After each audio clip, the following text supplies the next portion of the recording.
Hey guys, TKC here, and for today's video, I'm going to talk about the cards that are on the Kaijudo TCG online game. If you haven't played it, there are a couple of cards, at least a good handful or so, of cards that they never really directly told us about, but they are in the online game. So I'm going to use this video to kind of introduce to you a good like 8 or so of these cards so that, you're aware of it if you haven't played the game yet. So we're going to go straight to the first card, and that card is Earth Stomp Giant. Also was in the original game, but this one is a lot different than the original Earth Stomp Giant. This one is just a flat out level 8, 11,000 power double breaker. That is huge, but then again it's just double breaker and it's level 8. That's pretty much all Earth Stomp Giant is. I think the new one is slightly better. I mean, look at it this way. It's like a way better Gargon, first of all. It's 11,000 power instead of just 9,000.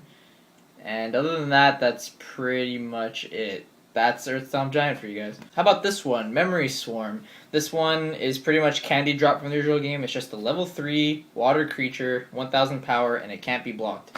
It wasn't really that good in the original game, but I do feel that it does kind of have some place right now because Fire Water Rush is still kind of a thing.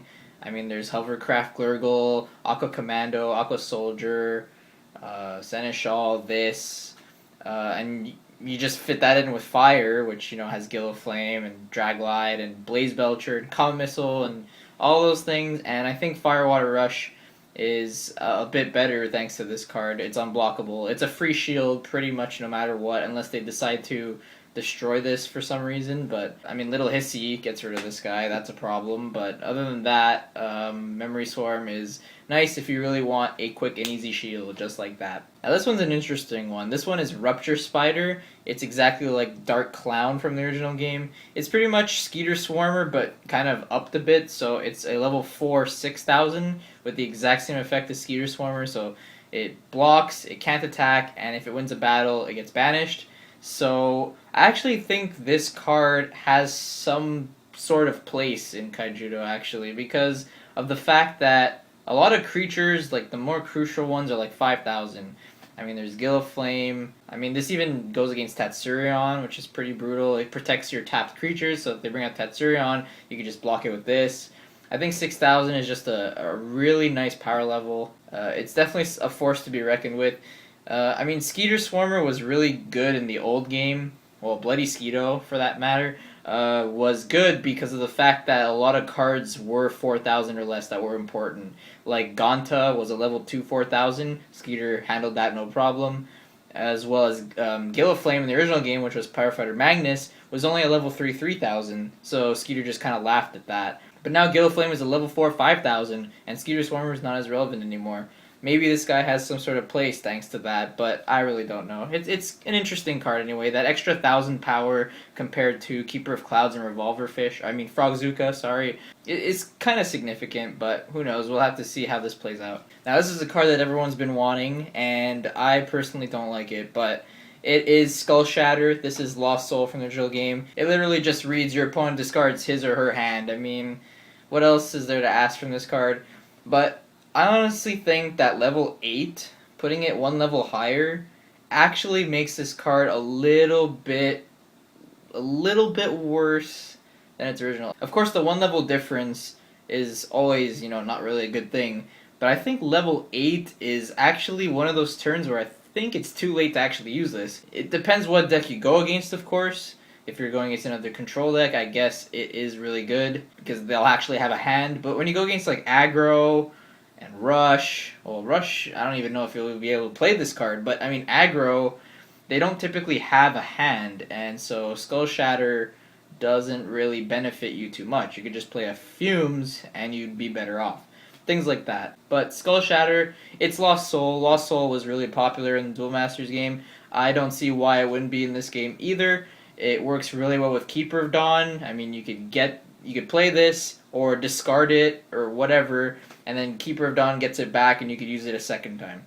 So that is pretty cool. These big impact spells are pretty important in Duel Masters, so definitely keep an eye out for this card because it will do some really nasty things. And now we have Gatling Sky Terror pretty much, but now it is called Morgatling Dragon. Pretty cool now that it's Morna instead of Gatling, but it's kind of sad that Gatling Sky Terror ended up being a level 3 3000. It's really sad seeing such an awesome creature just end up being this little weenie little thing that probably won't ever be played anymore unless some sort of attack raptor deck emerges. I really don't know, but Morna Gatling Dragon is gonna be really nice in the early game. I'm pretty sure Gatling Sky Terror was one of those good cards back then in Duel Masters. I wouldn't know for sure because I didn't really play too much of the game back then, but just the fact that it's pretty much a way bigger little hissy that can double break and has 7,000 power, it's pretty dang good. Comboing this with Hyperspeed Dragon and just attacking an untapped creature right off the bat with 7,000 power, that's really, really powerful stuff right there. And just the fact that it's also a double breaker as well, it has some utility to it instead of just being able to attack untapped creatures. So I think this is a really good card as well. Next we have Drifting Toadstool, aka Poisonous Mushroom from the original game. These mana ramp cards are, always good for the game. It's really opinionated on whether they actually help or not. I mean, some people think it's kind of useless right now. Some people think it's really good right now. It really depends, but in my opinion, I have to say that Kaijudo is a lot more of a slower game. So in one sense, you could think that, oh, it's really cool because since it's a slow game, you could use these mana ramping cards to get to your bigger cards quicker, to have like an upper hand pretty much. And on the other hand, it's like the game's slow. Ramping is really not going to help you too much in the long run because they'll end up destroying you before you could even get to that big turn.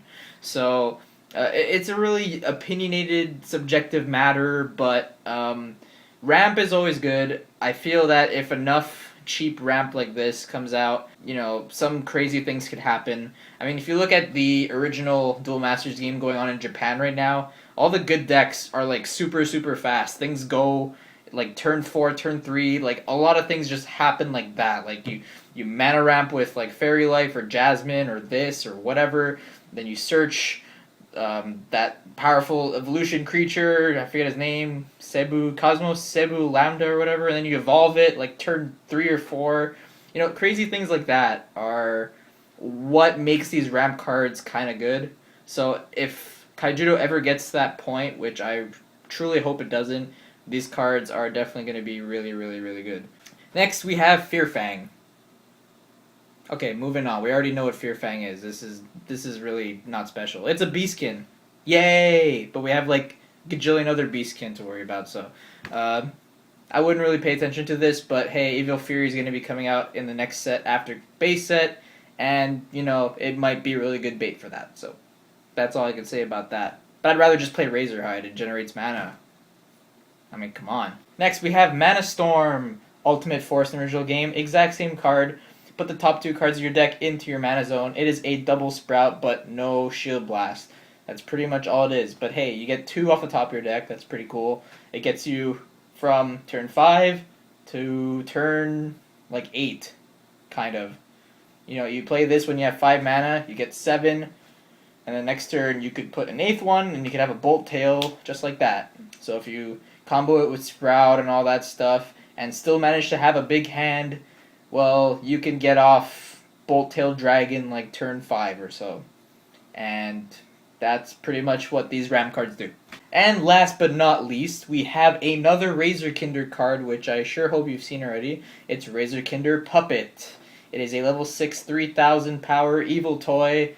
Ability Slice and Dice, and this is what it is. When this creature enters the battle zone, your opponent reveals his or her hand. You choose a card from it, and your opponent discards that card. So this is pretty much a Fumes, but you get to choose, which is really crucial. It is only 1000 more power, and it is 2 levels more than Fumes, but just the fact that you could actually choose your opponent's card and look at their hand, it makes a huge difference. I don't know if this will be a very big card in Control. I definitely think it will see play. I don't know if it will be too late of a card because it's level 6. I really don't know what to say about this, but I really like the effect of being able to look at your opponent's hand and discarding. That is pretty big if you ask me, and it's a +1 off the bat, just like Fumes. So I definitely love to try this card out, and you should as well. And that's pretty much it, guys. I think that was like 10 cards or so. It was a good 9, I think. And I love 9. 9's a nice number. Hey. But yeah, if you didn't get to play the online game or see people posting the images of these online cards from, oh geez, it might have been like a whole month ago that these cards were talked about, but yeah, here they are now, and now if you don't know about them, you know about them now, so I'm glad I could help you out in that sense. That's the end of this video. This is TKC signing off. See you later, guys.